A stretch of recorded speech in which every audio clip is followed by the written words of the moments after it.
Hello ಮಕ್ಕಳೇ, ಹೇಗಿದ್ದೀರಾ ಎಲ್ಲ? ಎಲ್ಲರೂ ನಾವು ಮಾಡ್ತಾ ಇರೋ ಪಾಠಗಳನ್ನ ಚೆನ್ನಾಗಿ ಅರ್ಥ ಮಾಡಿಕೊಂಡು ಓದ್ಕೊಂಡು ಮತ್ತು ನಾವು ಕೊಡ್ತಾ ಇರೋ ನೋಟ್ಸ್ನೆಲ್ಲ ಬರಿತಾ ಇದ್ದೀರಾ ಅಲ್ವಾ? Very good. ಇವತ್ತು ನಾನು ಐಕ್ಯಗಾನ ಅನ್ನೋ ಒಂದು ಪದ್ಯದ ಜೊತೆ ನಿಮ್ಮ ಹತ್ರ ಬಂದಿದ್ದೀನಿ. ಐಕ್ಯಗಾನ ಪದ್ಯವನ್ನು ಬರೆದಿರುವಂತಹ ಕವಿ ಜಿ.ಎಸ್. ಶಿವರುದ್ರಪ್ಪ ಅವರು.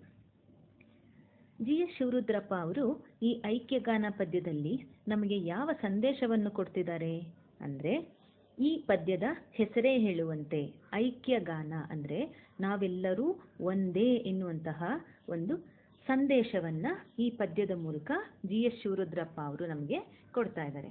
ನೀವು ಈ ಚಿತ್ರದಲ್ಲಿ ನೋಡ್ತಾ ಇದ್ದೀರಲ್ವಾ, ಮಕ್ಕಳಿದ್ದಾರೆ, ಬೇರೆ ಬೇರೆ ಧರ್ಮದವರು, ಹಿಂದೂ, ಮುಸ್ಲಿಂ, ಕ್ರಿಶ್ಚಿಯನ್, ಹೀಗೆ ಅವ್ರು ಯಾವುದೇ ಧರ್ಮದವರಾಗಿದ್ದರೂ ಅದು ಯಾವುದನ್ನು ಅವ್ರ ಮನಸ್ಸಲ್ಲಿ ಇಟ್ಕೊಳ್ದೆ ನಾವೆಲ್ಲರೂ ಒಂದೇ ಅನ್ನೋ ಒಂದು ಭಾವನೆಯಿಂದ ನಮ್ಮ ರಾಷ್ಟ್ರಧ್ವಜವನ್ನು ಎತ್ತಿ ಹಿಡಿದಿದ್ದಾರೆ ಸಂತೋಷದಿಂದ ಅಲ್ವಾ? ಈ ಒಂದು ಭಾವನೆ ನಿಮ್ಮಲ್ಲೂ ಸಹ ಬರಬೇಕು ಅನ್ನೋದು ಜಿ.ಎಸ್. ಶಿವರುದ್ರಪ್ಪ ಅವರ ಒಂದು ಆಶಯ. ಜಿ.ಎಸ್. ಶಿವರುದ್ರಪ್ಪ ಅವರು ರಾಷ್ಟ್ರಕವಿ ಅಂತ ಹೆಸರಾಗಿದ್ದಾರೆ. ರಾಷ್ಟ್ರಕವಿ ಈ ಒಂದು ಪ್ರಶಸ್ತಿ ಇವರಿಗಿನ್ನ ಮುಂಚೆ ಕುವೆಂಪು ಅವರಿಗೆ ಸಿಕ್ಕಿದೆ. ರಾಷ್ಟ್ರಕವಿ ಕುವೆಂಪು ಅಂತ ಹೇಳ್ತೀವಲ್ವಾ, ಜೈ ಭಾರತ ಜನನಿಯ ತನುಜಾತೆ ಬರೆದಿದ್ದಾರಲ್ವಾ ಆ ಕವಿಗಳು. ಅವರ ನಂತರ ಈ ಒಂದು ಅತ್ಯುನ್ನತ ಭಾರತ ಸರ್ಕಾರ ಕೊಡುವಂತಹ ಹೈಯೆಸ್ಟ್ ಅವಾರ್ಡ್ ಯಾರಿಗೆ? ಪೊಯೆಟ್ಸ್ಗೆ. ಇದು ಜಿ.ಎಸ್. ಶಿವರುದ್ರಪ್ಪ ಅವರಿಗೆ ಸಿಕ್ಕಿದೆ. ಜಿ.ಎಸ್. ಶಿವರುದ್ರಪ್ಪ ಅವರ ಬಗ್ಗೆ ನಾವೊಂದು ಸ್ವಲ್ಪ ವಿಷಯಗಳನ್ನ ತಿಳ್ಕೊಳ್ಳೋಣ ಇವಾಗ. ರಾಷ್ಟ್ರಕವಿ ಜಿ.ಎಸ್. ಶಿವರುದ್ರಪ್ಪ ಅವರು 1926ರಲ್ಲಿ ಶಿವಮೊಗ್ಗ ಜಿಲ್ಲೆ ಶಿಕಾರಿಪುರ ತಾಲೂಕಿನ ಈಸೂರು ಎಂಬ ಗ್ರಾಮದಲ್ಲಿ ಜನಿಸಿದರು. ಮೈಸೂರು, ಉಸ್ಮಾನಿಯಾ ಹಾಗೂ ಬೆಂಗಳೂರು ವಿಶ್ವವಿದ್ಯಾನಿಲಯಗಳಲ್ಲಿ ಕನ್ನಡ ಪ್ರಾಧ್ಯಾಪಕರಾಗಿ ಸೇವೆ ಸಲ್ಲಿಸಿದ್ದಾರೆ. ಇವರು ಕವಿಯಾಗಿ, ವಿಮರ್ಶಕರಾಗಿ ಪ್ರಸಿದ್ಧರಾಗಿದ್ದಾರೆ. ಸೌಂದರ್ಯ ಸಮೀಕ್ಷೆ, ದೀಪದ ಹೆಜ್ಜೆ, ಸಾಮಗಾನ, ಕಾರ್ತೀಕ, ಅನಾವರಣ, ಚೆಲುವು ಒಲವು, ಗೋಡೆ, ತೆರೆದ ದಾರಿ, ಮಾಸ್ಕೋದಲ್ಲಿ 22 ದಿನಗಳು, ಕಾವ್ಯಾರ್ಥ ಚಿಂತನ ಮುಂತಾದವು ಇವರ ಪ್ರಮುಖ ಕೃತಿಗಳು. ಕಾವ್ಯಾರ್ಥ ಚಿಂತನ ಕೃತಿಗೆ ಕೇಂದ್ರ ಸಾಹಿತ್ಯ ಅಕಾಡೆಮಿ ಪ್ರಶಸ್ತಿ ಲಭಿಸಿದೆ. ಜೊತೆಗೆ ಪಂಪ ಪ್ರಶಸ್ತಿ, ನೃಪತುಂಗ ಪ್ರಶಸ್ತಿ ಹಾಗೂ ರಾಷ್ಟ್ರಕವಿ ಬಿರುದನ್ನೂ ಪಡೆದಿದ್ದಾರೆ. ಇವರು 1992ರಲ್ಲಿ ದಾವಣಗೆರೆಯಲ್ಲಿ ನಡೆದ 21ನೆಯ ಅಖಿಲ ಭಾರತ ಕನ್ನಡ ಸಾಹಿತ್ಯ ಸಮ್ಮೇಳನದ ಅಧ್ಯಕ್ಷರೂ ಆಗಿದ್ದರು. ಇವರು 2013ರಂದು ನಿಧನರಾದರು. ಪ್ರಸ್ತುತ ಐಕ್ಯಗಾನ ಕವಿತೆಯನ್ನು ಅವರ ಪ್ರೀತಿ ಇಲ್ಲದ ಮೇಲೆ ಕವನ ಸಂಕಲನದಿಂದ ಆಯ್ಕೆ ಮಾಡಲಾಗಿದೆ. ಇವರು ಸಾವಿರಾರು ಲೆಕ್ಕವಿಲ್ಲದಷ್ಟು ಕವನಗಳನ್ನು ರಚಿಸಿದ್ದಾರೆ. ಇವರ ತುಂಬ ಭಾವಗೀತೆಗಳು ಅತ್ಯಂತ ಜನಪ್ರಿಯವಾಗಿವೆ. ಈಗ ಐಕ್ಯಗಾನ ಪದ್ಯದಲ್ಲಿ ನಮಗೆ ಕವಿ ಹೇಗೆ ಒಂದು ಏಕತೆಯ ಅರಿವನ್ನು ಮೂಡಿಸ್ತಾರೆ ಅಂತ ಹೇಳ್ತೀನಿ ಮಕ್ಕಳೇ. ಭಾರತ ಭೌಗೋಳಿಕವಾಗಿ ವೈವಿಧ್ಯತೆಯಿಂದ ಕೂಡಿದೆ. ಭಾರತದ ನಾನಾ ಭಾಗಗಳಲ್ಲಿ ವಾಸಿಸುವ ಜನರ ಉಡುಗೆ ತೊಡುಗೆ, ಸಂಸ್ಕೃತಿ, ಭಾಷೆ, ಧರ್ಮ, ಕಸುಬು ಭಿನ್ನ ಭಿನ್ನವಾಗಿದ್ದರೂ ನಾವು ಭಾರತೀಯರು ಎನ್ನುವ ಏಕತಾ ಭಾವ ಎಲ್ಲರಲ್ಲೂ ಮನೆ ಮಾಡಿದೆ. ನಿಮಗೆ ಗೊತ್ತಾಗುತ್ತಲ್ವಾ, ನಾವು ಯಾವುದೇ ಜಾತಿ ಆಗಿರ್ಬೋದು, ಯಾವುದೇ ಧರ್ಮದವರಾಗಿರ್ಬೋದು, ನಾವು ಹೊರಗಡೆ ಪ್ರಪಂಚಕ್ಕೆ ಬಂದಾಗ ನಾವೆಲ್ಲರೂ ಒಂದೇ ಅನ್ನೋ ಒಂದು ಭಾವನೆಯಲ್ಲಿ ನಾವಿರ್ತೀವಿ.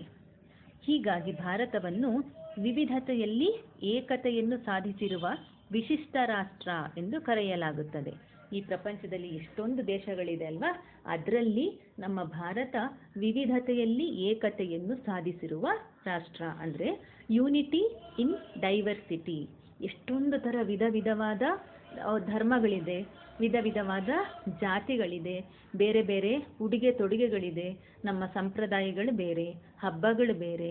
ಆದರೂ ನಾವು ಸಮಾಜದಲ್ಲಿ ಎಲ್ಲರೂ ಒಂದೇ, ನಾವು ಭಾರತೀಯರು ಅನ್ನೋ ಭಾವನೆಯನ್ನು ನಾವು ಸದಾ ಕಾಲವೂ ಕಾಪಾಡ್ಕೋತೀವಿ ಅಲ್ವಾ? ಇಂತಹ ಪುಣ್ಯ ಭೂಮಿಯಲ್ಲಿ ಜನಿಸಿದ ನಾವು ಜಾತಿ, ಧರ್ಮ, ಪಂಗಡ, ಪ್ರದೇಶ, ಭಾಷೆ, ನೆಲ, ಜಲಗಳ ವಿಚಾರವಾಗಿ ಪರಸ್ಪರ ದ್ವೇಷ ಕಟ್ಟಿಕೊಳ್ಳದೆ ಪ್ರೀತಿ, ವಿಶ್ವಾಸ, ಗೌರವಗಳನ್ನು ಬೆಳೆಸಿಕೊಂಡು ರಾಷ್ಟ್ರೀಯ ಭಾವೈಕ್ಯತೆಯನ್ನು ಬಲಪಡಿಸಬೇಕಾಗಿದೆ. ಇವಾಗ ನೀವುಗಳೇನು ಮಾಡಬೇಕು, ನೀವು ಸಹ ನಿಮ್ಮ ಫ್ರೆಂಡ್ಸ್ ಇರ್ತಾರಲ್ವ, ಎಷ್ಟೊಂದು ಜನ ಫ್ರೆಂಡ್ಸ್ ಇರ್ತಾರೆ, ಸ್ಕೂಲಲ್ಲಿ ಇರ್ತಾರೆ, ಕ್ಲಾಸ್ಮೇಟ್ಸ್ ಇರ್ತಾರೆ, ಪಕ್ಕದಲ್ಲಿ ಫ್ರೆಂಡ್ಸ್ ಇರ್ತಾರೆ, ಸ್ನೇಹಿತರು ಇರ್ತಾರೆ. ಅವ್ರು ಯಾರೇ ಇರಲಿ, ನಾನು ಜಾಸ್ತಿ, ನೀನು ಕಡಿಮೆ, ನಾನು ಶ್ರೀಮಂತ, ನೀನು ಬಡವ, ಅದು ಯಾವುದನ್ನು ಮನಸ್ಸಲ್ಲಿ ಇಟ್ಕೊಳ್ದೆ ನಾವೆಲ್ಲರೂ ಒಂದೇ ಅನ್ನೋ ಭಾವನೆಯನ್ನು ನೀವು ಈ ವಯಸ್ಸಿನಿಂದಲೇ ಒಂದು ಅಳವಡಿಸ್ಕೋಬೇಕು. ಆಯಿತಾ? ನಮ್ಮಲ್ಲಿ ಎಷ್ಟೇ ಭೇದಗಳಿದ್ದರೂ ನಾವೆಲ್ಲರೂ ಒಂದೇ ಭಾರತಾಂಬೆಯ ಮಕ್ಕಳು ಎನ್ನುವ ಐಕ್ಯತಾ ಭಾವ ಬಲವಾದರೆ ದೇಶದ ಪ್ರಗತಿಯನ್ನು ಸಾಧಿಸಲು ಸಾಧ್ಯವಾಗುತ್ತದೆ. ಈಗ ನಾವೆಲ್ಲ ಒಂದು ಯೂನಿಟಿಯಲ್ಲಿದ್ದರೆ, ನಾವೆಲ್ಲರೂ ಒಂದೇ ಅನ್ನೋ ಒಗ್ಗಟ್ಟಲ್ಲಿದ್ದರೆ ನಮ್ಮನ್ನು ಯಾರೂ ಬೇರ್ಪಡಿಸೋಕ್ಕೆ ಸಾಧ್ಯ ಇಲ್ಲ. ಅಥವಾ ನಾವೇ ಒಳಗಡೆನೆ ಕಿತ್ತಾಡ್ಕೊಂಡು ಕಚ್ಚಾಡ್ಕೊಂಡಿದ್ರೆ ಅದರ ಅಡ್ವಾಂಟೇಜ್ನ ಬೇರೆಯವ್ರು ತಗೋತಾರೆ ಅಲ್ವಾ? ಸೊ ಅದಕ್ಕೆ ನಾವು ಅವಕಾಶವನ್ನು ಕೊಡಬಾರ್ದು. ಸೊ ಕವಿಗಳು ಯಾವ್ಯಾವುದು ಒಂದು ಎಕ್ಸಾಂಪಲ್ ಮೂಲಕ ಭಾವೈಕ್ಯತೆಯ ಸಂದೇಶವನ್ನು ನಮಗೆ ಕೊಟ್ಟಿದ್ದಾರೆ ಅಂತ ಇವಾಗ ನೋಡ್ತಾ ಹೋಗೋಣ.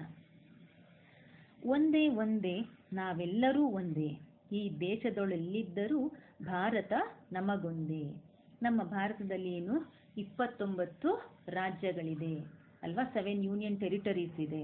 ಇಷ್ಟು ದೊಡ್ಡ ಒಂದು ದೇಶದಲ್ಲಿ ನಾವು ಎಲ್ಲೇ ಇರಲಿ, ಯಾವುದೇ ಒಂದು ದಿಕ್ಕಲ್ಲಿದ್ದರೂ ಸಹ ನಾವೆಲ್ಲರೂ ಒಂದೇ. We are Indians. ನಾವು ಹೊರಗಡೆ ಹೋದಾಗ ನಾವೇನು ಹೇಳ್ತೀವಿ? ನಾವು ಇಂಡಿಯನ್ಸ್ ಅಂತಲೇ ಹೇಳೋದು ಅಲ್ವಾ? ಹಲವು ಕೊಂಬೆಗಳ ಚಾಚಿಕೊಂಡರೂ ಮರಕ್ಕೆ ಬುಡ ಒಂದೇ. ನೋಡಿ, ಈ ಒಂದು ಮರ ಎಷ್ಟು ದೊಡ್ಡ ಮರ ಇದೆ ಅಲ್ವಾ? ಎಷ್ಟೊಂದು ಕೊಂಬೆಗಳನ್ನು ಚಾಚಿಕೊಂಡಿದೆ, ಎಲ್ಲ ಕಡೆಗೂ ಆ ಬ್ರಾಂಚಸ್ ಹೋಗಿದೆ. ಆದರೂ ಆ ಮರದ ಬುಡ ಒಂದೇ ಆಗಿದೆ ಅಲ್ವಾ? ಆ ಥರನೇ ನಾವು ಎಲ್ಲೇ ಇದ್ದರೂ ನಮ್ಮ ಒಂದು ಅಭಿಮಾನ ಏನಿರಬೇಕು, ನಾವೆಲ್ಲರೂ ಭಾರತೀಯರು ಅಂತ ಇರಬೇಕು. ಅದೇ ಥರ 1000 ನದಿಗಳು ಹೇಗೆ ಹರಿದರೂ ಕೂಡುವ ಕಡಲೊಂದೇ. ನದಿಗಳು ಎಲ್ಲೆಲ್ಲೋ ಹುಟ್ಟುತ್ತೆ ಅಲ್ವಾ? ಯಾವ್ಯಾವುದೋ ಪ್ಲೇಸಲ್ಲಿ ಹುಟ್ಟುತ್ತೆ, ಒಂದು ಯಾವುದೋ ರಾಜ್ಯದಲ್ಲಿ ಹುಟ್ಟುತ್ತೆ, ಬೇರೆ ಪ್ಲೇಸಲ್ಲಿ ಹುಟ್ಟುತ್ತೆ, ಬೆಟ್ಟ ಗುಡ್ಡಗಳ ನಡುವೆ ಹರಿಯುತ್ತೆ. ಎಲ್ಲೇ ಹರಿದ್ರೂ ಕೊನೆಗೆ ಅದು ಸೇರೋದು ಸಮುದ್ರನ ಅಲ್ವಾ? ಸೊ ಸಾವಿರಾರು ನದಿಗಳು, ಇಡೀ ಭಾರತದಲ್ಲಿ ಎಷ್ಟೊಂದು ನದಿಗಳಿದೆ ಅಲ್ವಾ? ಎಷ್ಟು ನದಿಗಳು ಎಲ್ಲಿಯೇ ಹರಿದ್ರೂ ಕೊನೆಗೆ ಸೇರೋದು ಕಡಲನ್ನೇ. ಸೊ ಇದು ಒಂದು ಎಕ್ಸಾಂಪಲ್ GS ಶಿವರುದ್ರಪ್ಪ ಅವರು ನಮಗೆ ಕೊಡ್ತಾ ಇದ್ದಾರೆ. ಮುಂದೆ ಏನು ಹೇಳ್ತಾರೆ ಶಿವರುದ್ರಪ್ಪ ಅವರು ಅಂತಂದರೆ, ಈರುಳಿಗೆ ಸಾಸಿರ ಚಿಕ್ಕೆಗಳಿದ್ದರೂ ಹಗಲಿಗೆ ರವಿ ಒಂದೇ. ನೋಡಿ, ರಾತ್ರಿ ಹೊತ್ತಲ್ಲಿ ಕೌಂಟ್ಲೆಸ್ ಸ್ಟಾರ್ಸ್, ನಮಗೆ ಕೌಂಟ್ ಮಾಡೋಕ್ಕೆ ಆಗಲ್ಲ ಅಲ್ವಾ? ಅಷ್ಟೊಂದು ಸ್ಟಾರ್ಸ್ನ ನಾವು ರಾತ್ರಿ ಹೊತ್ತು ನೋಡಿದ್ರು, ಬೆಳಗ್ಗೆ ಹೊತ್ತು ನೋಡೋದೇನು? ಒಂದೇ ಒಂದು ಸೂರ್ಯವನ್ನು ಅಲ್ವಾ? ಸೂರ್ಯನ ನಾವು 2-3 ಸೂರ್ಯನ ನೋಡೋಕ್ಕಾಗುತ್ತಾ ಆಕಾಶದಲ್ಲಿ? ಇಲ್ಲ. ಎಲ್ಲಿ ನೋಡಿದ್ರು ಆಕಾಶದಲ್ಲಿ ಹೊಳೆಯೋದು ಒಂದೇ ಸೂರ್ಯ. ಅದೇ ಥರನೇ ಅಗಣಿತ ಗ್ರಹಮಂಡಲಗಳ ಚಲನೆಗೆ ಆಕಾಶವು ಒಂದೇ. ಅಂದರೆ ಇಷ್ಟು ಎಲ್ಲಾನು, ಸೂರ್ಯ, ಚಂದ್ರ, ನಕ್ಷತ್ರಗಳು ಇದೆಲ್ಲವನ್ನು ಹೊಂದಿರೋದು ಒಂದೇ ಒಂದು ಆಕಾಶ. ಒಂದೊಂದು ದೇಶಕ್ಕೆ ಒಂದೊಂದು ಆಕಾಶ ಅಂತ ಇರುತ್ತಾ? ಇಲ್ಲ. ಎಲ್ಲಿ ನೋಡಿದ್ರು ನಮಗೆ ಕಾಣೋದು ಒಂದೇ ಸೂರ್ಯ, ಒಂದೇ ಚಂದ್ರ, ಒಂದೇ ಆಕಾಶ.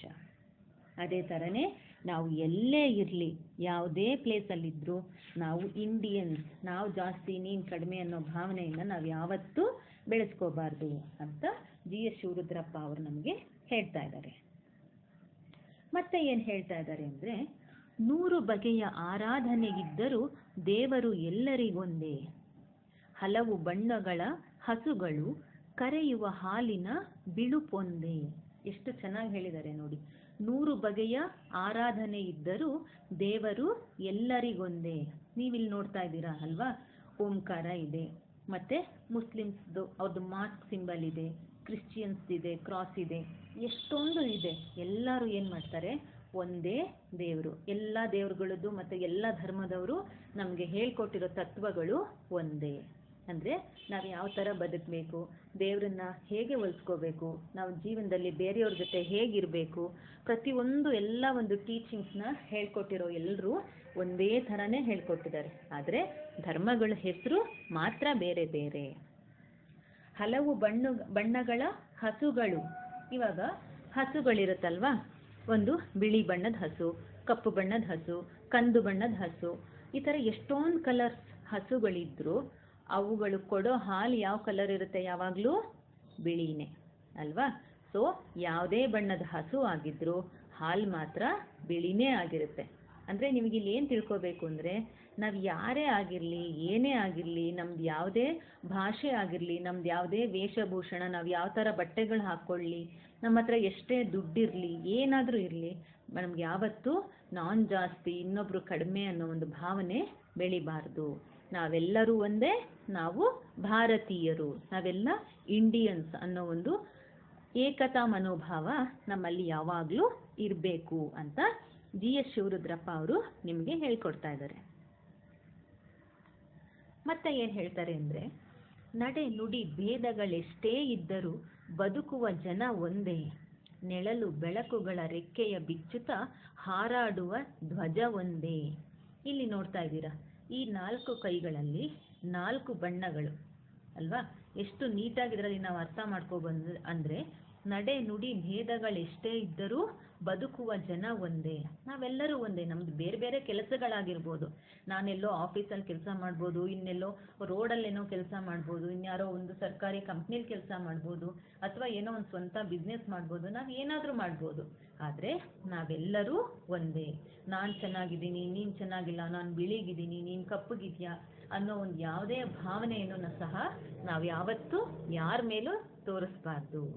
ಮತ್ತೆ ಏನು ಹೇಳ್ತಾರೆ ಅಂತಂದರೆ, ನೆಳಲು ಬೆಳಕುಗಳ ರೆಕ್ಕೆಯ ಬಿಚ್ಚುತ್ತ ಹಾರಾಡುವ ಧ್ವಜ ಒಂದೇ. ಅಂದರೆ ನೆಳಲು ಅಂದರೆ ನೆರಳು, ಛಾಯೆ, ಕತ್ತಲು ಬೆಳಕುಗಳ ಮಧ್ಯೆ ರೆಕ್ಕೆ ಬಿಚ್ಚುತ್ತ ಹಕ್ಕಿ ಥರ ಹಾರಾಡ್ತಾ ಇರೋ ನಮ್ಮ ಇಂಡಿಯನ್ ಫ್ಲ್ಯಾಗ್ ಒಂದೇ ಒಂದು. ಇಡೀ ಇಂಡಿಯಾದಲ್ಲಿ ನಾವು August 15th ಆಗಲಿ, ರಿಪಬ್ಲಿಕ್ ಡೇ ಆಗಲಿ, ಯಾವಾಗಲೂ ಯಾವುದೇ ದೇಶದಲ್ಲಿ ಯಾವುದೇ ಮೂಲೆಯಲ್ಲಾದರೂ ಸರಿ ಹಾರಾಡುವ ಧ್ವಜ ಇದು ಒಂದೇ, ನಮ್ಮ ರಾಷ್ಟ್ರಧ್ವಜ. ಸೊ ಅರ್ಥ ಆಯ್ತಲ್ಲ ಮಕ್ಕಳೇ? ನಾವು ಎಲ್ಲೇ ಇರ್ಬೋದು, ನಾವು ಯಾವುದೇ ಒಂದು ಏರಿಯಾದಲ್ಲಿರ್ಬೋದು, ಯಾವುದೇ ಒಂದು ಸಣ್ಣ ಹಳ್ಳಿಲಿರ್ಬೋದು, ಅಥವಾ ದೊಡ್ಡ ದೊಡ್ಡ ಸಿಟೀಸಲ್ಲಿರ್ಬೋದು, ಯಾರೇ ಆಗಿರಲಿ, ವಿ ಆರ್ ಇಂಡಿಯನ್ಸ್, ನಾವು ಭಾರತೀಯರು ಅನ್ನೋ ಒಂದು ಭಾವನೆ ನಮ್ಮಲ್ಲಿ ಯಾವಾಗಲೂ ಇರಬೇಕು. ನಾನು ಜಾಸ್ತಿ, ನಮ್ಮ ರಾಜ್ಯ ಜಾಸ್ತಿ ದೊಡ್ಡದು, ನಿಮ್ಮದು ಕಡಿಮೆ, ನಿಮ್ಮದ್ರಲ್ಲೇನೂ ಇಲ್ಲ, ನಮ್ಮದೇ ಜಾಸ್ತಿ, ಅದು ಯಾವುದೇ ರೀತಿ ಭೇದ ಭಾವವನ್ನು ನಾವು ಯಾರಲ್ಲೂ ತೋರಿಸ್ಬಾರ್ದು. ಸೊ GS ಶಿವರುದ್ರಪ್ಪ ಅವರು ನಮಗೆ ಹೇಳ್ಕೊಟ್ಟಿರೋ ಒಂದೇ ಒಂದು ಮಂತ್ರ ಏನು? ನಾವೆಲ್ಲರೂ ಒಂದೇ, ನಾವು ಭಾರತೀಯರು. ಈ ಒಂದು ಐಕ್ಯತಾ ಮಂತ್ರವನ್ನು ನೀವು ಸದಾ ಕಾಲ ನಿಮ್ಮ ಮನಸ್ಸಲ್ಲಿ ಇಟ್ಕೊಂಡು ಅದನ್ನು ಇನ್ನೊಬ್ಬರಿಗೂ ಹೇಳ್ಕೊಟ್ಕೊಂಡು, ಯಾರಾದರೂ ಈ ಥರ ಒಂದು ಭೇದ ಭಾವ ಮಾಡ್ತಾ ಇದ್ರೆ ನೀವು ಅವರಿಗೆ ತಿಳಿ ಹೇಳಿ, ಇಲ್ಲ ನಾವು ಹಾಗೆಲ್ಲ ಇರಬಾರ್ದು, ನಮ್ಮಲ್ಲಿ ಯೂನಿಟಿ, ಒಗ್ಗಟ್ಟಿರಬೇಕು, ನಾವೆಲ್ಲರೂ ಭಾರತೀಯರು ಅನ್ನೋ ಭಾವನೆಯನ್ನು ಅವ್ರಿಗೂ ಸಹ ತುಂಬಬೇಕು. ಈ ಕೆಲಸವನ್ನು ನೀವು ಮಾಡ್ತೀರಾ ಅಲ್ವಾ ಮಕ್ಕಳೇ? ಸೊ GS ಶಿವರುದ್ರಪ್ಪ ಅವರು ಬರೆದಿರುವಂತಹ ಐಕ್ಯಗಾನ ಪದ್ಯವನ್ನು ನೀವು ನಿಮ್ಮ ನೋಟ್ಬುಕ್ಕಲ್ಲಿ ಬರೀರಿ. ನಾನು ನೋಟ್ಸ್ ಜೊತೆಗೆ, ಕ್ವೆಶನ್ ಆನ್ಸರ್ಸ್ ಜೊತೆಗೆ ನಿಮ್ಮನ್ನು ಮತ್ತೆ ಮೀಟ್ ಮಾಡ್ತೀನಿ. Thank you.